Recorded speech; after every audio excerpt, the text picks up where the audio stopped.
Você está no canal Eu Estudo a Lição com o pastor Samuel Camilo. Hoje é sábado, dia 22 de janeiro de 2022, e o tema que estaremos introduzindo da lição de número 5 do nosso trimestre será Jesus, o doador do descanso.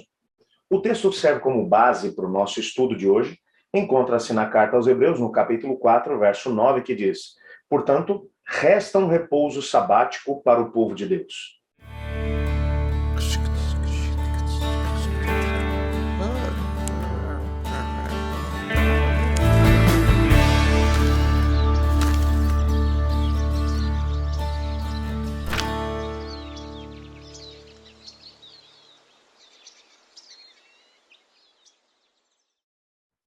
A carta aos Hebreus precisa ser compreendida, pelo menos na sua primeira parte, os 4 primeiros capítulos, sob a perspectiva daquilo que eram as promessas do reino davídico.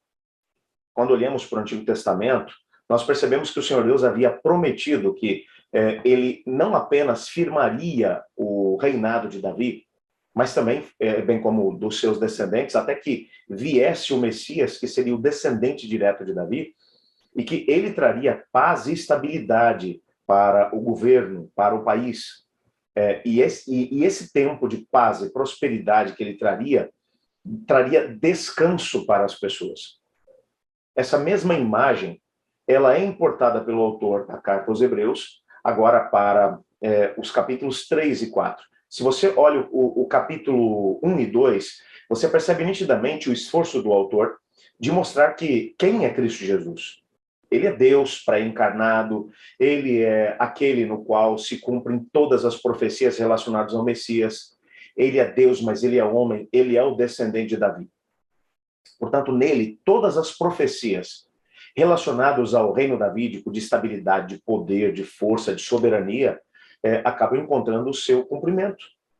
É exatamente por isso que ele é apresentado como o grande criador, como o mantenedor, que nada no universo, principalmente no nosso planeta, funciona sem ele, que os anjos, apesar de serem ministros que acabam trabalhando em favor da humanidade, mas eles não estão em pé de igualdade com Cristo Jesus, muito pelo contrário, eles são inferiores a ele, que Cristo Jesus, no processo da encarnação, ele até se fez de forma proposital menor do que os anjos, no sentido de que ele abriu mão de usar o seu poder enquanto esteve aqui como segundo Adão, mas os anjos lhe servem, ele é superior a todos eles, e isso fica muito claro nos capítulos 1 e 2.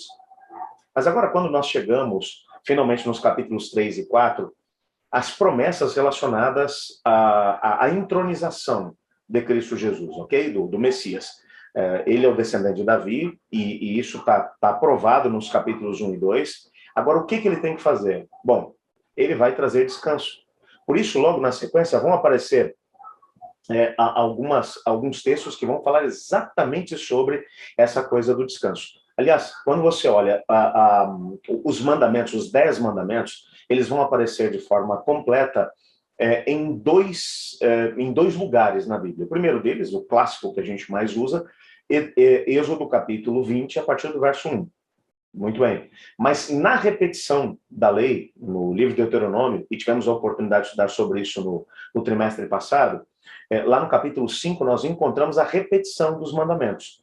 Todos eles estão ali do mesmo jeito, bem direitinho, mas há uma diferença de grafia na hora de se descrever o mandamento que fala sobre o descanso, que fala sobre o sábado. Em Êxodo capítulo 20, a razão pela qual nós devemos guardar o sábado é para nos lembrar que Deus é o Criador de todas as coisas, que criou tudo em absolutamente 6 dias, e no 7º dia descansou. E por isso tornou esse dia um dia santo, um dia de descanso. Mas quando você vai para Deuteronômio capítulo 5, até porque Moisés estava ali falando para os filhos daqueles que tinham sido libertados da escravidão, e Deus não queria que eles se esquecessem de onde Deus os havia resgatado, Deus vai dizer agora através do Moisés o seguinte: olha, vocês vão guardar o sábado para poderem se lembrar sempre de uma coisa, que um dia vocês foram escravos no Egito, e que lá vocês não podiam descansar, e Deus deu descanso para vocês.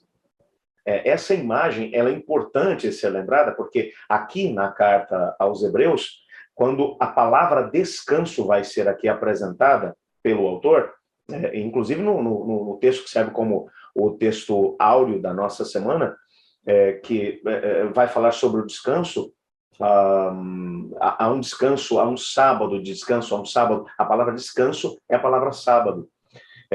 E há uma íntima conexão entre a ideia de descanso, não tendo uma ligação com o Êxodo capítulo 20, mas com Deuteronômio capítulo 5, que é a ideia do descanso da escravidão. Enquanto você é escravo do pecado, você não tem descanso, mas quando você está com Deus, quando você entrega a sua vida a Cristo, então você tem o pleno descanso no Senhor. É essa a ideia que está sendo aqui transmitida. Por isso, lá em Hebreus capítulo 3, verso 19, o texto vai trabalhar a ideia de que a gente deve olhar para a história do povo de Israel, que vagueou durante 40 anos no deserto, e não conseguiram encontrar o descanso lá naquele momento, porque não conseguiram entrar na terra de Canaã, aquela geração toda teve que morrer, e os filhos deles é que puderam encontrar esse mesmo descanso. Ele vai dizer, para que vocês não vivam a mesma experiência que aquela geração do deserto viveu. Então ele vai fazer a citação do Salmo 95, onde ele vai dizer, hoje se ouvides a sua voz, não endureçais o vosso coração, mas entrem no repouso. Hebreus capítulo 4, verso 9. Entrem no repouso. E esse repouso, aqui a palavra grega para ele é a palavra sábado, que é descanso. O que é que o autor da carta aos Hebreus está tentando ensinar com isso?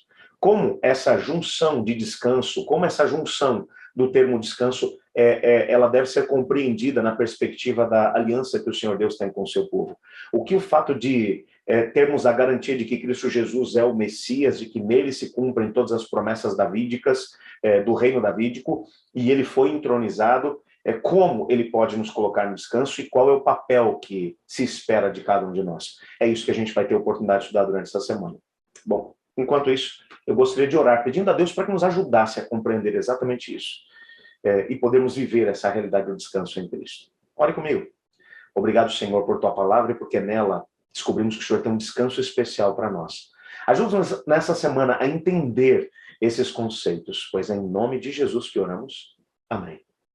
Eu estudo a lição, e você?